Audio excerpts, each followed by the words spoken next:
guys, so quick little video on wheel fitment today. I guess it's not very well understood or easy for people to understand this. It comes very easy to me, so I'm going to break down like what are like the main things I think you guys should look out for whenever you're trying to dial in wheel fitment. And first things first, if you do anything, before you touch anything to a car, it is my opinion that you should take care of the way the car sits first. Don't do no vinyl wrap, don't go for like lip kits or side skirts, none of that BS. Get the car's wheels and fitment situated first. That's going to give you like the most bang for buck when it comes to like making a car go from looking stockish to something that's actually like presentable. Let me just quickly break down what you will need to do to your car and in what specific order you will need to do to your car, and then I will actually show you that on the car itself. Always take care of your suspension first.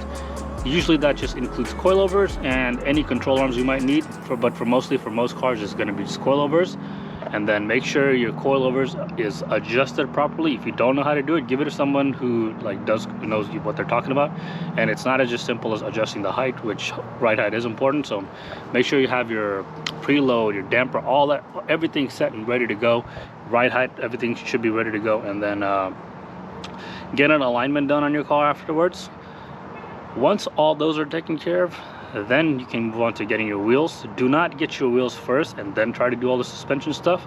A lot of guys make that mistake, including me. When I first got my car, first thing I want to do is buy new wheels for it. Don't do that. That's kind of going to screw you over in the long run, because then you're going to be struggling to get the wheels to fit right. You might have to add spacers, or you might have to like add a bunch of camber or all the fenders, stuff like that. So suspension, wheel alignment, and then wheels. And then with those three things, you're pretty much like 90% of the way there. Afterwards, you might have to do some fine tuning with like ride height and stuff like that, or play around with camber settings. But you can do that once you have like the suspension, alignment, and wheels done. Then you can finally move on to that, like the last 10%. And that's pretty much, it's actually pretty simple. It's not that hard to do. So let me show you guys on my car itself. The one thing that I can't show you is how to install coilovers, because I already had the coilovers installed in my car a while ago. But there's plenty of videos on YouTube on how to do that. And make sure you adjust them properly. But let me show you what I got on my car. And these are I think they're max speeding rods, front and back. Yeah, max speeding rod front and back. And then my car already came with Megan control arms when I bought it. So yeah, I already have full camber adjustability. The front, I'm not sure what control arm there are, but they're also fully camber and caster adjustable, which is nice. For when I get the angle kit on, that's going to be very helpful. But I recommend you guys go with BCBR coilovers. I just put these on because I had these laying around for backups for my Z, so I just thought might as well just repurpose and throw them on this car. If you guys want a budget friendly coilover, I recommend going with TN Flex Z's, or even TN Street Bases are pretty good, but the Street Bases are just not as fully adjustable. But yeah, I ran Street Bases on my Z for like 3 years, no problem. Very good coilover. We'll see how these do. I've never run this before, but just from the initial test drive on the block, wasn't too bad. So for the price, you can't complain. Okay, let's move on to the topic of wheels. Yeah, I want to apologize if in case this video is like jumping around all over the place and the car's like disassemble and assemble in like one footage. It's because this video is literally taking me 3 to 4 weeks to make because of work and stuff. So I can only film like an hour, 2 hours a day. Then editing takes a while, so it's not easy, guys. So if you could just do me a favor, just please like the video. But yeah, here are the wheels that I've chosen for the Jeep. Well, I actually didn't choose these. They kind of chose me because they were extremely cheap. I couldn't pass them up. They're way too cheap. Kind of maybe worryingly cheap, but I think they'll be all right. But yeah, let me break down wheel sizes for you guys, because I feel like a lot of you are confused about wheel sizes and what specs to get and what all the numbers mean. It's actually very simple. First of all, these are Vors TR4. They're 18 or 19 by 10.5, I believe, plus 22 offset. Now, what do all those numbers mean? Well, let me break it down for you guys. So first and foremost, before you buy wheels for your car, you have to understand what bolt pattern your car is. All right, so this is what the bolt pattern is. So it's 5, obviously 5 studs, and this car specifically is a 5 by 114.3. 114.3 is 114 millimeters from the center of this stud right here to the center of that stud. So essentially the diameter of where the studs are. So that's thing number one. Thing number two you're gonna look for is what diameter wheel you should get for your car. So The G's I know like 19s, well they don't like 19s, but they look best 19s in my opinion. I have some 18s on the Z. Actually I have 18 by 12 and a half, which are pretty big wheels. These are 18 by 10 and a half, or sorry, 19 by 10 and a half. And where you can find that size usually is right there. It says that 19 by 10.5. And then what is offset? Offset usually comes in an ET number. This says right here, ET plus 22. It's either going to be a plus or negative. Now offset is the most confusing when it comes to, or confuses people the most. What offset is simply where this mounting face is placed in relation to the center of the wheel. That's really all it is. So let's say this mounting surface is directly in line with the center of the wheel behind this, so it would be like right around there or whatever. So directly in line with the center, that would be a 0 offset. Now if you move this mounting surface inward, that's going to become a negative offset, so it's going to go towards the inside of the wheel. What that's going to translate to on the car is when you bolt it up, the wheels are going to be sticking out more. So that's what we call an aggressive offset, because the wheels like to stick out more. Positive, same thing. Positive would be this mounting surface will be more inward, so towards like the face of the wheel. So that's a positive offset. So this is a plus 22, meaning it's 22 millimeters from the center of the wheel outward. So it's roughly almost an inch from the center of the wheel outward. That's all it is. So the way you want to do it is, when I got into cars, I had to figure out all this shit by myself, all right? You guys have websites like Fitment Industries, plenty of other forums that'll tell you exactly what wheel size your car will need and how it'll look with pictures and everything, okay? If you go on Fitment Industries right now, my Z is on there with its old wheel setup. There's thousands of cars on there. You don't have to play a guessing game anymore. You can just look up online what your car needs and see pictures of it on how it's going to sit on those wheels. So I already knew this car was going to be pretty aggressive, or not aggressive, but the wheel was going to be flush with the fender with this specific size that I chose, because I already did my research on it. But we're going to actually throw it on the car and see firsthand how it looks. But I don't like to run the wheel flush with the fenders. I like my wheels to stick out quite a bit, just because it gives that more aggressive look, which you guys might have noticed a trend in this video. What I'm trying to go for is the wheels to be sticking out past the body line and still be as tight as possible, tire to fender. Let me show you guys. I'm gonna bolt the wheels up, drop it on the ground. Let me show you guys how it looks. Before we do that, let me just quickly break down wheel spacers for you guys, because a lot of people are freaked out by wheel spacers. Don't be scared of them. A lot of people are freaked out. They're gonna tell you, oh, it's gonna break, you're gonna die. You'll be fine. If you really are paranoid about running wheel spacers, look into the GK Tech wheel spacers or the Part Shop Max. Those two are really good wheel spacers. The only thing that I've ever had issues with on a wheel spacer, like this is a wheel spacer, this is a bolt-on one, is the studs themselves right here actually stripping out on the inside. So well, you know where it mounts to. The way you can prevent that is to actually apply anti-seize on all your threads, which, by the way, if you're planning to take your wheels on and off a lot, you should be using anti-seize regardless. I do it on all my cars. It's a way to stop them from stripping. And proper torque, that's the most important thing. A lot of people tend to over torque them. Don't do it. Like for most cars, 75 to 95 is like the range where you want to do it. For my cars, I just do like 92, 93. Never had an issue, but yeah, torque them properly. And if you're going to be taking your wheels on and off quite a bit, use anti-seize. But anyways, there are two different ways you can run the wheel spacers. You can either run the bolt-on one, which is a great option. These are just cheap ass Amazon ones. They're like 80 bucks for the pair or whatever.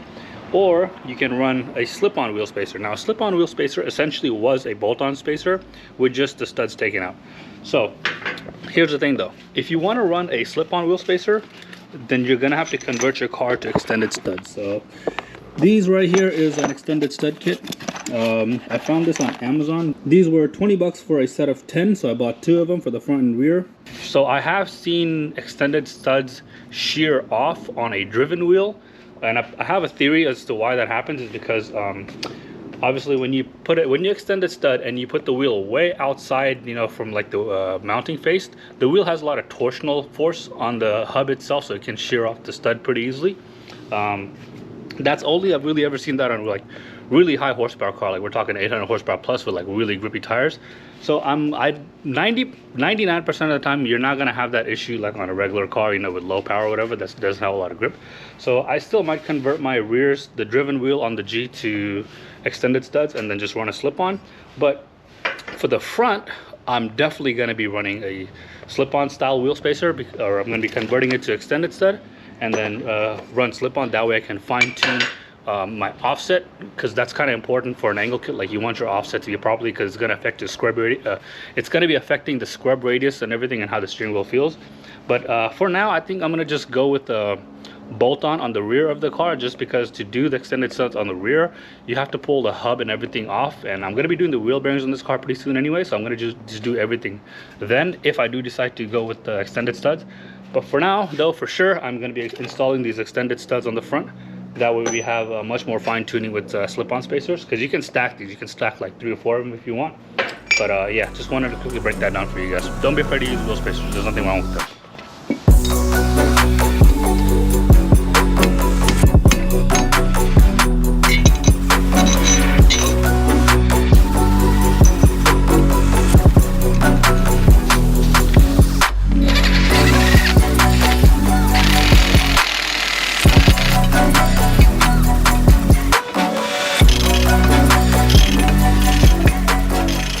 Extended studs are on. You want to make sure these backs are seated perfectly or all the way in. That's why I use a nut to pull itself on, and then you put a good amount of torque on it so it sucks it all the way in. Okay, wheels are on, and I kind of expected this, but they are very tight fitting. So the front, I'm pretty sure it's going to get tucked in because this car has a lot of dynamic camber, meaning when the wheel like goes upwards, it also kind of cambers in.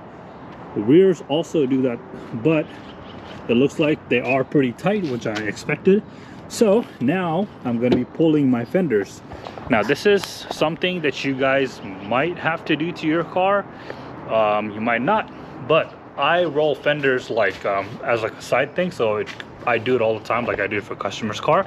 So instead of just rolling my fenders, I'm actually going to pull them, because I have a special treat for you guys. Actually a special treat for myself. Let's see if I can pull this off. Where I'm going to try to stick an inch spacer on these wheels, even though they're already very aggressive, and I'm going to kind of try to make the stock fenders like a wide body. I'm not too concerned about damaging them because this car is going to go with the wide body anyways, but let's see how much I can pull the fenders to add an inch spacer to get a really aggressive look out of this car.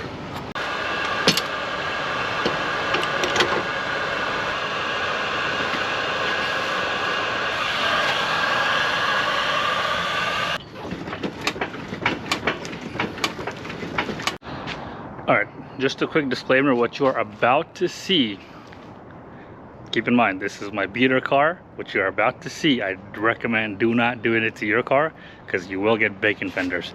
This is just my beater car, and it's getting over fenders anyway, so that's a little disclaimer. So this is the best I was able to get it, or farthest out. It's maybe like a half an inch out from stock, but it did start to, I guess it's got like some kind of layer inside. It started to show through. But yeah, these are extremely tough fenders to roll. They just don't want to like pull or roll.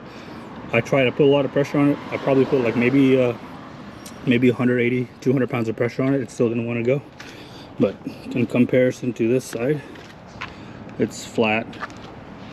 This side, it's slightly pulled. Okay, so it's been about 3 weeks from that footage you guys just seen last. And in between now and then, I decided that I'm going to be doing Winter Jam with the car, which if you don't know what Winter Jam is, it's probably one of the biggest drift events in the whole country.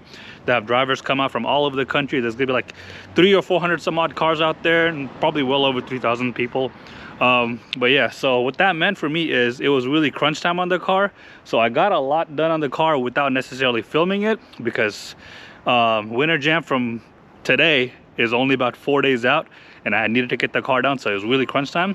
But in the process, I may have gone just a little bit overboard. Let me show you guys what I mean.